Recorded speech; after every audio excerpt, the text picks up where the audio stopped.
देखिए, BPSC chairman sir से आज छात्रों का एक प्रतिनिधि मंडल मिला। आप सभी को पता है कि आज बीपीएससी के गेट पे कितना सारा छात्रों का प्रोटेस्ट हुआ। इसका मैंने आपको वीडियो भी दिखाया था। छात्रों से उन्होंने बात की। मैंने आपको पहले भी कहा था कि बीपीएससी चेयरमैन डायरेक्ट अपने वेबसाइट पे डेट को न डाल करके प्रेस कॉन्फ्रेंस के माध्यम से जो वो चीज़ों को उन्होंने रखा था, तो उनका यही मनसा था कि हम देखें कि इस पे क्या रिएक्शन होता है। और उनको भी पता था कि बीच में यूपीएससी का भी एग्जामिनेशन है, ऊपर से परसेंटाइल की बात है, 2 शिफ्ट की बात है, कैटेगरीज का लोचा है। तो फाइनली धीरे धीरे करके उनके सामने भी चीज़ें प्रकट हुई और ओवरऑल छात्रों का इस पे विरोध रहा है। तो छात्रों को उन्होंने ऐसा सुनने में आ रहा है कि छात्रों को उन्होंने ये बात कही है कि ठीक है, हम आपकी डिमांड्स को मान लेते हैं और परीक्षा हम नवंबर में कराएंगे। मैंने कल भी वीडियो में कहा था कि बीपीएससी के चेयरमैन और बीपीएससी के एग्जामिनेशन कंट्रोल में आंतरिक कलह की स्थिति पैदा हो गई थी जब इस तरह का न्यूज़ सामने आया था कि डेट जो है इस तरह से एग्जामिनेशन को कराया जाएगा।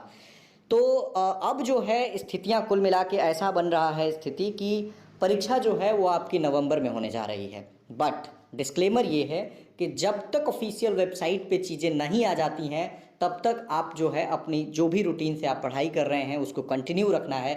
ये नहीं कि कल के डेट में आप आ गए, अरे आपने कहा था कि नवंबर में होगा, परीक्षा का डेट तो अक्टूबर के एंड में आ गया। ऐसा कुछ नहीं करना है। आप अपनी तैयारी को जारी रखें। I am again and again saying this, but for your information I am passing this information की परीक्षा जो है अब मोस्ट प्रोबेबली क्या ऑलमोस्ट ये तय हो गया है कि परीक्षा नवंबर में होने जा रहा है।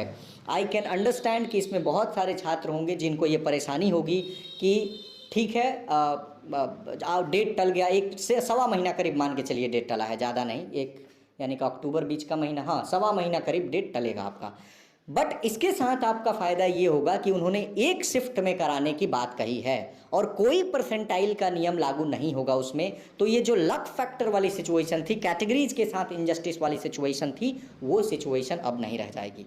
और जो यूपीएससी का कंसर्न था वो भी कंसर्न किसी का नहीं रहेगा। देखिए, आप ये नैरो थिंकिंग छोड़ दीजिए कि यूपीएससी वाला जो बच्चा होगा तो उसी बीच में करा लेते तो हमारा फ़ायदा हो जाता। ये इतने बड़े लेवल एग्जामिनेशन में ना इस तरह के अगर आप नैरो थिंकिंग रखते हैं तो एक तो पहली चीज़ ये नैरो थिंकिंग है, ऐसा कुछ होता नहीं। और दूसरी चीज़ ये है कि आप इमेजिन कीजिए खुद को कि अगर किसी का मेंस है और आप अगर उस सिचुएशन में होते तो क्या होता। क्या आप चाहते ऐसा? जो चीज़ आप खुद के लिए नहीं चाहते हैं वो आप दूसरों के लिए क्यों चाहते हैं? तो जस्टिस जो है वो अपने जगह पे है और आपका अलग जो कंसर्न है वो अपने जगह पे है। तो फाइनली अब 2-4 दिन में उन्होंने कहा है कि 2-4 दिन में डेट्स हम क्लियर करेंगे और ऑफिशियल वेबसाइट पे आ जाएगा।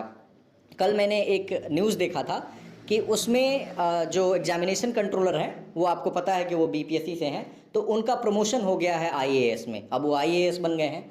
और एक और न्यूज़ किसी ने मुझे फॉरवर्ड किया था कि जो जीपीएस ट्रैकिंग की बात कही जा रही है वो जीपीएस ट्रैकिंग का कॉन्ट्रैक्ट ही है 10 तारीख तक। अभी 10 तारीख तक इन्होंने लोगों को इनवाइट किया है।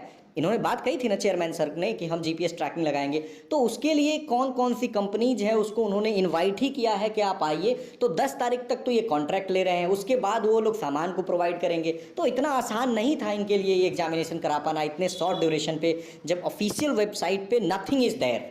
इन्होंने तो ऑफिशियल वेबसाइट पे अभी तक ये नहीं डाला है कि जो हमने कैलेंडर जारी किया था उसमें कहा था कि अगस्त के अंतिम सप्ताह में हम परीक्षा को कंडक्ट करा लेंगे। वो परीक्षा भी इन्होंने कंडक्ट नहीं, मतलब कोई डेट नहीं डाला कि we are further postponing it. हाँ, ये बात है कि आपने प्रेस कॉन्फ्रेंस में कह दिया कि हम जो है ये डेट है, बट प्रेस कॉन्फ्रेंस में कहना और एक ऑफिशियल वेबसाइट पे डालना, जब कोर्ट में मैटर फंसेगा ना तो किसको वैलिड मानेंगे? ज़्यादा वैलिड तो आपका ये होता है।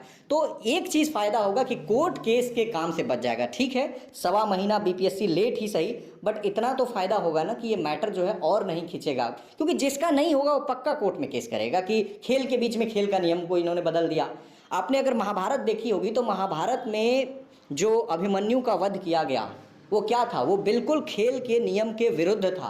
कभी भी इस तरह के जो चीज़ें होती हैं जब नियम बदले जाते हैं तो उसका दुष्परिणाम देखो कौरवों का क्या हुआ। तो बस यही है, मैं कहना चाहूँगा कि आप जब इतना टाइम धैर्य बना लिया है आपने, थोड़ा और रिवीजन कर लेंगे